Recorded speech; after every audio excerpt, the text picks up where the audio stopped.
Hello class 10। कैसे हैं आप लोग? आप सभी अच्छे होंगे और आपकी क्लास 10 की जो प्रिपरेशन है वो भी अच्छी स्टार्ट हो चुकी होगी, ऐसी मैं आशा करती हूँ।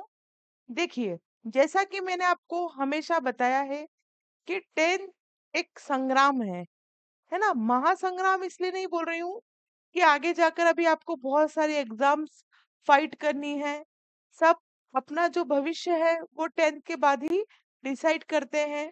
नंबर, मार्क्स, इंटेलिजेंसी, परिवार की इच्छा, सब चीजों को ध्यान रख के आप अपने करियर को क्या करते हैं, डिसाइड करते हैं।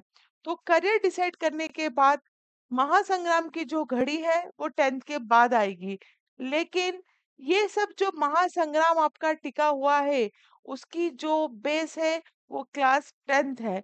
10th से ही आपका मनोबल, कॉन्फिडेंस लेवल बढ़ेगा। ठीक है, तो मैं बात कर रही हूँ 10th क्लास अच्छे से बढ़िया मार्क्स लाके पास आउट करने के लिए। मैंने आपको इसके पहले भी बताया है कि आप प्ले स्टोर से मेरे एप्लीकेशन को डाउनलोड करें। एप्लीकेशन का नाम है एग्जाम वाला विथ योगिता मुखाती। उस पे बहुत ही कम शुल्क में बहुत अच्छा पढ़ाया जा रहा है। यदि आप स्कूल से पढ़ रहे हैं तो बहुत अच्छी बात है, लेकिन कुछ टॉपिक आपको समझ में ना आए या आप एक कंटिन्यूटी में पढ़ना चाहते हैं, नोट्स स्कूल के टफ लग रहे हैं, तो सारे नोट्स भी आपको वहाँ दिए जाएंगे। तो काफी बेनिफिशियल है, मल्टीपर्पज बेनिफिशियल है, क्योंकि नोट्स, वीडियो लेक्चर्स ये आप जब चाहे तब ओपन करके ऐप में देख सकते हैं। तो आज ही आप इस ऐप को डाउनलोड कर लें। ठीक, अब आज हम जो शुरू करने जा रहे हैं वो शुरू करने जा रहे हैं क्लास 10th बायोलॉजी। बायोलॉजी में जो पहला चैप्टर है, पहला चैप्टर कौन सा है आपका? अगर आप उसको देखेंगे तो आपको पता चलेगा जो पहला चैप्टर है वो है लाइफ प्रोसेस। बायोलॉजी की बात कर रही हूं मैं। Open the NCERT class 10th book और जब आप जाएंगे तब आपको पता चलेगा बायोलॉजी चैप्टर। बायोलॉजी जो चैप्टर है उसमें बायोलॉजी जो स्टार्ट हो रही है उसमें जो आपका पहला चैप्टर है वो आप देखेंगे। पहला चैप्टर है आपका लाइफ प्रोसेस। लाइफ प्रोसेस होता क्या है? बड़ा चैप्टर है, क्वेश्चंस भी बहुत भरचक पूछे जाते हैं, तो बिल्कुल आप कंसंट्रेशन के साथ बने रहें। आज की जो क्लास है ये डेमो क्लास है। जैसा कि मैंने आपको कहा था कि मैं 2-3 आपको डेमो क्लासेस दूंगी, तो आज की जो क्लास है ये डेमो क्लास है।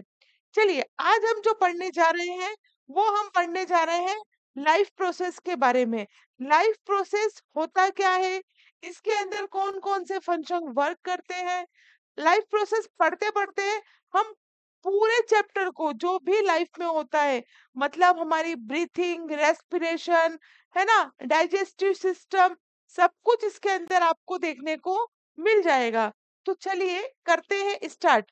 पहले तो हम जाने कि हम इस लाइफ प्रोसेस के अंतर्गत क्या क्या चीजों को पढ़ेंगे, कौन कौन से हमारे इसके अंतर्गत मुख्य बिंदु होंगे। तो पहला आप देखें इसमें लाइफ प्रोसेस।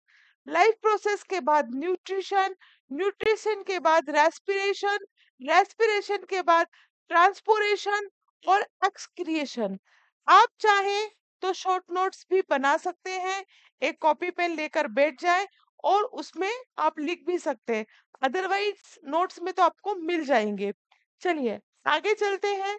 लाइफ प्रोसेस, सबसे पहले हम डेफिनेशन पढ़ेंगे लाइफ प्रोसेस के बारे में। तो ये मैंने डेफिनेशन लिखी है, आप इसको आराम से पढ़ सकते हैं। मैं थोड़ा सा आपको डिस्क्राइब कर देती हूँ। Maintain life organism have to perform certain function such as, देखो हमारी जो लाइफ है, जो लाइफ ऑर्गेनिजम्स है वो कुछ फंक्शन को क्या करते हैं, परफॉर्म करते हैं। जैसे कि न्यूट्रिशन, है ना, हम न्यूट्रिशन लेते हैं, ठीक है। उसके बाद रेस्पिरेशन, सांस लेते हैं। रिप्रोडक्शन, अपनी जैसी संतति को उत्पन्न करते हैं। और एक्सक्रिएशन, जो वेस्ट पदार्थ है उसको उत्सर्जन के माध्यम से बाहर कर देते हैं। इन सबको पढ़ना, which are called as life process. ये सब प्रोसेस जहां पर होती है उसे हम कहते हैं life process. The study of life process is essential is understanding the basic functions of the body. It provides information about the flowing।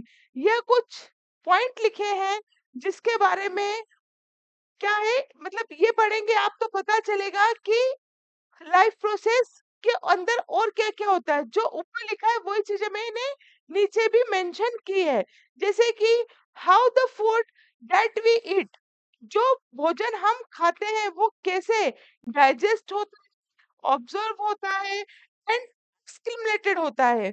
How does the body drive energy for the normal day to day work, है ना। जो body है वो किस तरह energy को हर कामों में डिवाइड करती है प्रतिदिन।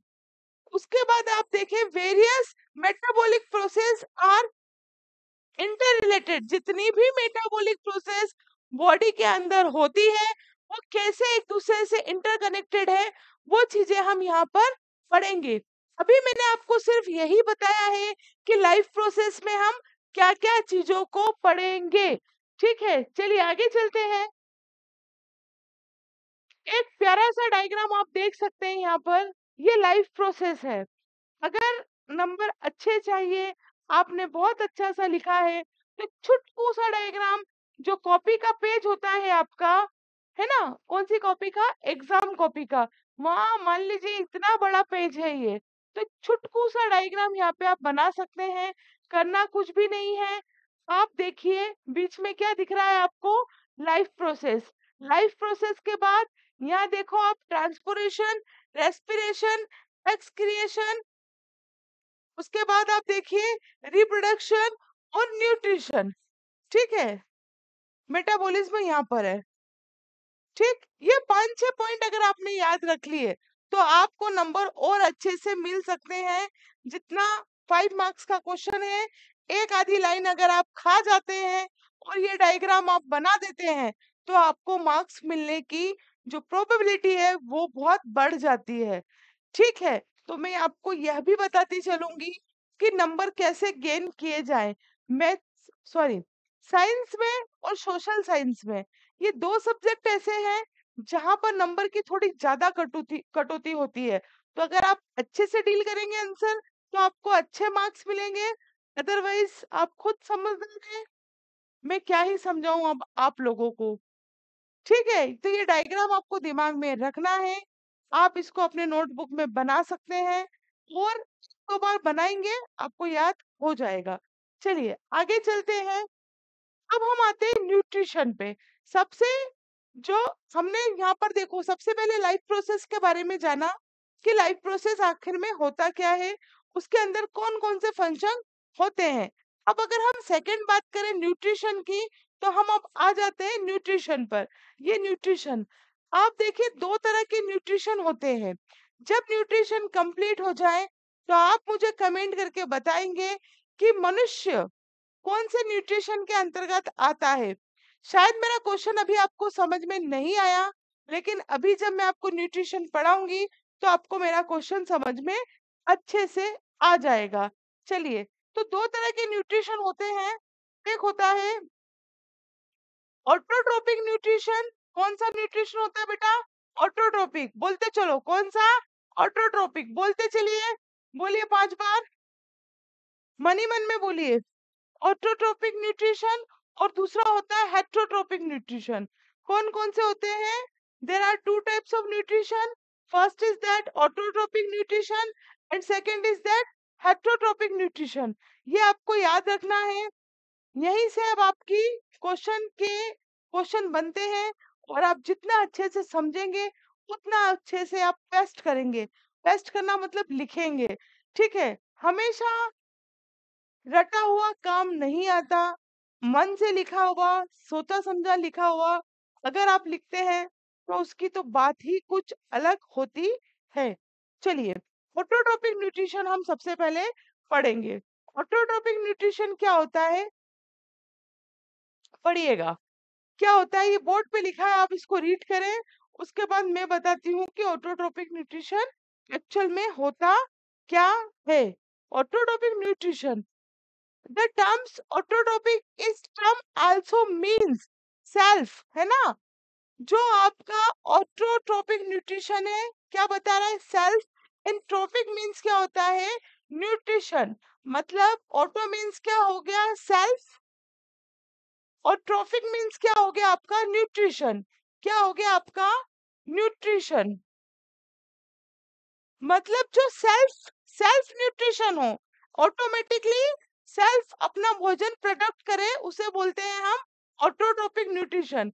Autotrophic nutrition is a process in which N organism prepares its own food from simple inorganic material like water, mineral, salt and carbon dioxide in the presence of sunlight।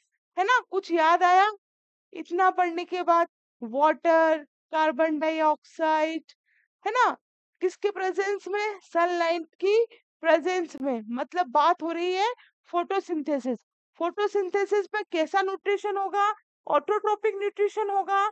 वह जीव जो अपना भोजन स्वयं बनाते हैं, ऑटोट्रोपिक न्यूट्रिशन के अंतर्गत आते हैं। अब हमने जाना, पहली बात तो दो तरह के न्यूट्रिशन होते हैं, एक होता है ऑटोट्रोपिक, एक होता है आपका हेट्रोट्रोपिक। अब ऑटोट्रोपिक में भी दो तरह के न्यूट्रिशन होते हैं। बात समझ में आ रही है? न्यूट्रिशन दो तरह के, एक होता है ऑटोट्रोपिक और एक होता है हेट्रोट्रोपिक। तो जो ऑटोट्रोपिक न्यूट्रिशन होता है, ये पुनः दो प्रकार का होता है, जिसमें से जो ज्यादा इंपॉर्टेंट है वो ये है, इस पे आप डबल स्टार मार्क कर सकते हैं। फोटोसिंथेसिस और दूसरा होता है कीमोसिंथेसिस। ये बहुत इंपॉर्टेंट है, हर बार एग्जाम में पूछा जाता है, भले ही किसी भी फॉर्म में पूछा जाए, हर बार repeat repeat repeat repeat repeat repeat, हमेशा रिपीट होता है ये क्वेश्चन। तो फोटोसिंथेसिस और कीमियोसिंथेसिस, ये दो तरह के न्यूट्रिशन होते हैं। ये किसके अंतर्गत है? ये ऑटोट्रोपिक न्यूट्रिशन के अंतर्गत है। फिर से कहना चाहूंगी, न्यूट्रिशन दो तरह के, एक ऑटोट्रोपिक, एक हेट्रोट्रोपिक। फिर हेट्रोट्रोपिक, ऑटोट्रोपिक के दो पार्ट, एक फोटोसिंथेसिस, दूसरा कीमियोसिंथेसिस। ठीक है, इतनी बात आपको समझ में आ गई होगी। जल्दी बोलो यस, आ गई। चलते हैं हम आगे। आगे देखिए आप, फोटोसिंथेसिस न्यूट्रिशन किसमें पाया जाता है? फोटोसिंथेसिस जो न्यूट्रिशन है, ये आपको अच्छे से पता है कि फोटोसिंथेसिस कहाँ होता है। तो ये ग्रीन प्लांट में होता है। और कीमियोसिंथेसिक, कीमियोसिंथेटिक मतलब केमिकल, है ना? पर्पल सल्फर बैक्टीरिया इसके अंतर्गत होता है। अब इतना भी याद रखेंगे तो आपका काम हो जाएगा। अब चलते हैं हम फोटोसिंथेसिस की ओर। ये देखिए, आपका ऑटोट्रोपिक न्यूट्रिशन है, आपको यहाँ दिख रहा होगा, एक डायग्राम बनाया है। यहाँ से वाटर और सॉइल मिल रहा है, ये कार्बन डाइऑक्साइड, उसके बाद देखिए आप सनलाइट, और यहाँ से क्या निकल रहा है? ऑक्सीजन। मतलब कार्बन डाइऑक्साइड पेड़ पौधे लेते हैं और हमें क्या देते हैं? ऑक्सीजन देते हैं। और ये पूरी प्रोसेस जिसके अंतर्गत होती है, उसे हम फोटोसिंथेसिस कहते हैं। तो आप फोटोसिंथेसिस के लिए क्या क्या आवश्यक है? सनलाइट, कार्बन डाइऑक्साइड, वाटर और क्लोरोफिल। ये चीजें फोटोसिंथेसिस के लिए मैंडेटरी है। ये चीजें अगर होंगी तो ही फोटोसिंथेसिस पॉसिबल है, अदरवाइज नहीं। फोटोसिंथेसिस के अंतर्गत क्या होता है? फोटोसिंथेसिस वही प्रक्रिया है, वही प्रोसेस है, जिसके अंतर्गत जो पेड़ पौधे हैं अपने लिए क्या बनाते हैं? फूड बनाते हैं। अंडरस्टूड? आपने बहुत अच्छे से पढ़ा होगा, लेकिन अगर आप उसको ऐसे डिस्क्राइब करेंगे एग्जाम में तो आपको ज्यादा अच्छे से मार्क्स मिलेंगे। नहीं तो फर्स्ट टर्म में अभी करके देख लेना। चलिए, अब चलते हैं हम आगे की ओर। फोटोसिंथेसिस, फोटोसिंथेसिस के अगर आप देखें इक्वेशन, ये बहुत इंपॉर्टेंट है, आप इसको रट डालना। ये बैलेंस इक्वेशन है, इसमें कुछ भी छेड़खानी नहीं करनी, पूरी बैलेंस इक्वेशन है। देखो, कार्बन डाइऑक्साइड, पानी, क्लोरोफिल और सनलाइट के प्रेजेंस में, जब कार्बन डाइऑक्साइड और पानी, मैंने अभी आपको बताया क्लोरोफिल और सनलाइट के प्रेजेंस में क्या बनाते हैं? ग्लूकोज बनाते हैं। और ये ग्लूकोज ही क्या है? भोजन भोजन है, फूड है। ऑक्सीजन और H2O यहाँ पर क्या होते हैं? इस प्रोसेस के अंतर्गत सब आप देख सकते हैं। ऑक्सीजन, पानी क्या होते हैं? इसके इतने मॉलिक्यूल्स रिलीज होते हैं। और किसके प्रेजेंस में? क्लोरोफिल और सनलाइट के प्रेजेंस में। तो ये इक्वेशन बहुत इंपॉर्टेंट है, ये आपको याद होनी चाहिए। ये नहीं लिखेंगे तो मार्क्स कटने की पूर्णतः संभावना है। और ये लिखेंगे तो दिल खोल के मार्क्स आपको एग्जामिनर देगा। A chemical process that occur in plants, algae, and some types of bacteria when they are exposed to sunlight during photosynthesis. Water and carbon dioxide combine to form carbohydrates, sugar, and give off oxygen. Photosynthesis is needed to for animal and plant life both. दोनों के लिए देखो, ये जो ऊपर लिखा है वही नीचे डिस्क्राइब किया है मैंने। आखिरी में एक लाइन लिखी है कि फोटोसिंथेसिस प्लांट के लिए भी आवश्यक है और ह्यूमन बीइंग के लिए भी आवश्यक है। ऐसा क्यों कहा? बताइए, ऐसा क्यों कहा? ऐसा इसलिए कहा कि अगर फोटोसिंथेसिस नहीं होगा तो हमें ऑक्सीजन नहीं मिलेगी। अभी हमने देखा कि हमें ऑक्सीजन किसके थ्रू मिल रही है? पेड़ पौधों के थ्रू, है ना? हमें ऑक्सीजन किसके थ्रू मिल रही है? प्लांट के थ्रू मिल रही है। यहाँ से ऑक्सीजन क्या हो रही है? आपकी रिलीज हो रही है। और यहाँ कार्बन डाइऑक्साइड ली जा रही है। अगर ये नहीं होगा तो हमें क्या होगा? ऑक्सीजन नहीं मिलेगी। ऑक्सीजन नहीं मिलेगी तो हम क्या जीवित रह सकते हैं? नहीं रह सकते। चलिए अब चलते हैं हम आगे की ओर।